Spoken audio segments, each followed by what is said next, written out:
take on the top 1%. We're now getting almost all the new income and wealth. That is resonating in Indiana, where I think we have a shot to win, and around this country. So just to make sure nobody has any misunderstanding, because there's been a kind of a lot of back and forth this week, you're fighting as hard to beat Hillary Clinton's nomination as you ever have been in this campaign. Absolutely. To get there, many analysts, who look at the pledge delegates just say it's mathematically impossible. Are they wrong? Well, here it is. It's difficult. It's not impossible. We will need 65% of the remaining 10 contests, plus D.C., plus Puerto Rico, etc., to do it. Now, 65% is a pretty heavy climb. But these are states, by the way, that I think we're going to do very, very well. And California is out there. California happens to be perhaps the most progressive state in this country. They have the most delegates. It's a tough fight.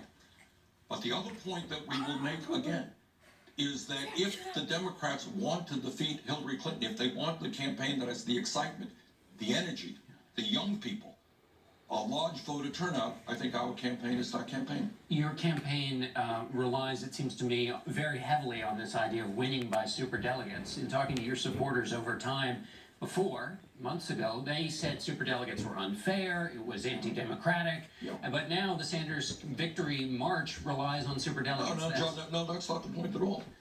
What is unfair is when I win a state by 70% of the vote, and superdelegates in that state vote for Hillary Clinton because they're part of the Democratic establishment. That's unfair. What's unfair is before I even get into the campaign, Hillary Clinton has some 400 or 500 superdelegates who are on her side. That is unfair.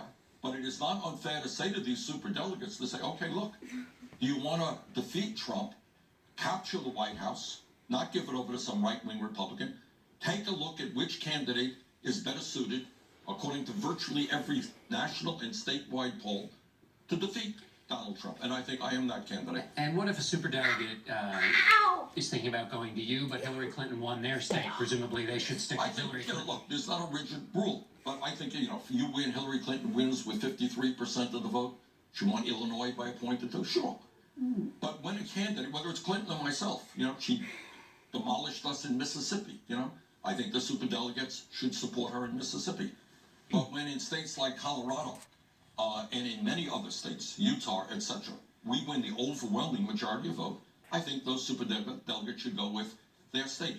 And what this is really about, John, is that the American people from one end of this country to the other are asking fundamental questions about why we are the only major country on earth not to provide paid family and medical leave, not to provide health care to all through a Medicare for all single-payer program, why we have so much income and wealth inequality. The American people really do want change.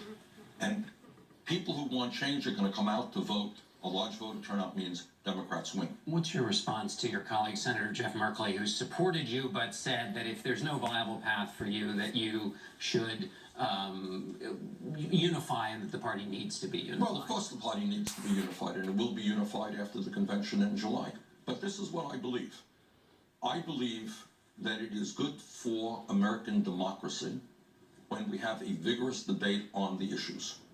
And I believe it is good for the Democratic Party when we have a vigorous debate on the issues. I have tried throughout this campaign to run an issue-oriented campaign. And you know what?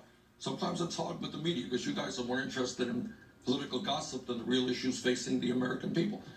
But that's what I have tried to do, not make personal attacks against Hillary Clinton.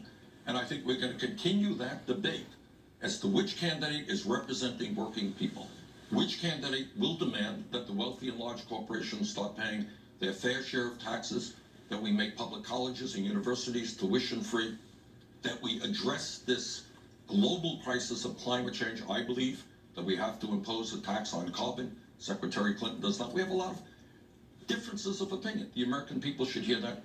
Democrats should hear that. You reached the one-year milestone of your campaign. Yes, what is that, reflecting quickly on that, what does that milestone mean to you? It means we have come an extraordinary distance in 1 year. When we started, we were considered to be a fringe candidate. We have now won over 9 million votes. We've won 16 states.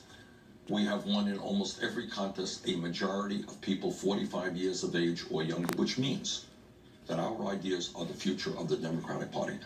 That young people are now getting involved in a way that no one thought possible.